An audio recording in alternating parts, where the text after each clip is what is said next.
ادامه بخش چهره‌های ماندگار. ابوالقاسم فردوسی. ابوالقاسم فردوسی ستایشگری عدل و راستی و نور و خرد.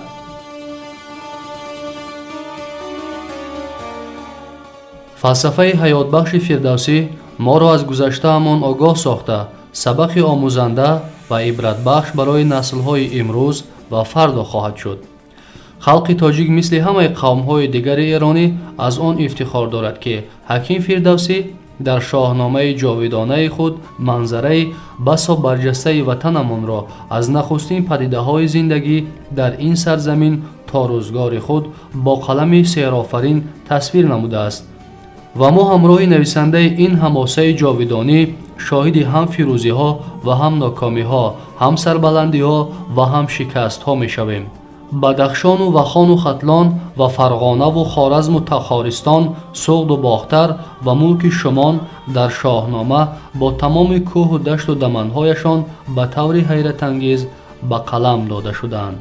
شاهنامه تنها کتاب بزم و رزم، دلاوری و قهرمانی، روایت و افسانه نیست.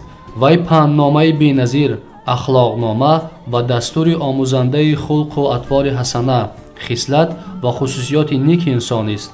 از داستان‌های جنگی، عشقی و نقل و روایات شاهنامه ما تاریخ پرافتخار خلق آریایی نژاد، سنت و عنعنه‌های مردم، آداب زیست و زندگی، آیین مملکت‌داری، رعیت پروری، وطن دوستی، تأمین استقلال کشور، آزادی و آزادگی، معنای جنگ و صلح و شناختن حق و باطل، فیروزی نور بر ظلمات، مردم شناسی، حل و فصل مشکلات بین دولت‌ها، بی‌معنا بودن اختلافات دینی و مذهبی، احترام گذاشتن به حق و حقوق دیگران و دوستی و رفاقت را می‌آموزیم.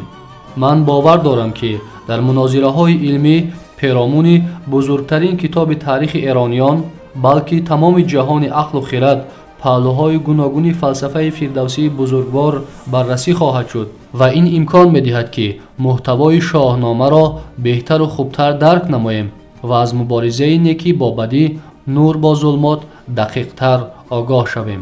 شاهنامه در زمان ایجاد گردید که از یک سو حاکمیت ملی ما دولت سامانیان را به شکست نهاد، از سوی دیگر جای ارزش‌های باستانی عجم را ارزش‌های صفتا نوی اسلامی فرا می‌گرفت و فردوسی توانست به رنج و عذاب طاقت فرسا نگاه نکرده با سخن جذاب شاعرانه عجم را از نو زنده کرده میراث بزرگ فرهنگی و عنعنه‌های وطن دوستی خلقش را برای نسل‌های آینده به یادگار بماند. در شاهنامه هم جنگ‌های داخلی ولایت‌های ایران زمین همچون جنگ‌های زشت و بی‌معنا که از آغاز غارتگری می‌باشند بسیار تصویر شدند.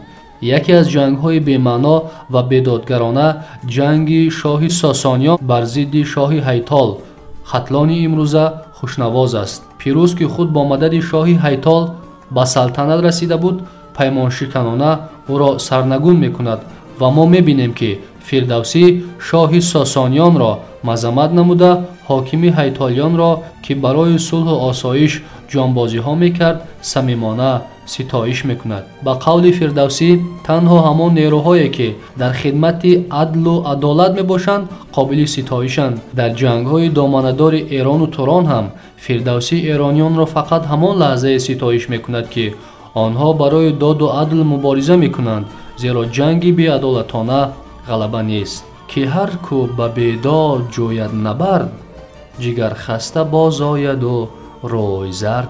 فردوسی حتی هجوم خیلی پرخشم اسکندر مقدونی را به ایران زمین محکوم نمی کند، زیرا وی با خود ایده نو، ایده شاه عادل را آورد. رستم دستان این پهلوان جهان هم به هیچ روی مایل نمی شود که در جنگ بیداد غلبه کند و می گوید اگر کار من حق نیست بگذار با دست دشمن کشته شوم. سر و اسرار تصویرهای زیبای شاهنامه هم در آن است که فردوسی فقط جنگ‌های عادلانه را ستایش کرده خواننده را همراه خود وارد صحنه نبردهای عادلانه می‌سازد.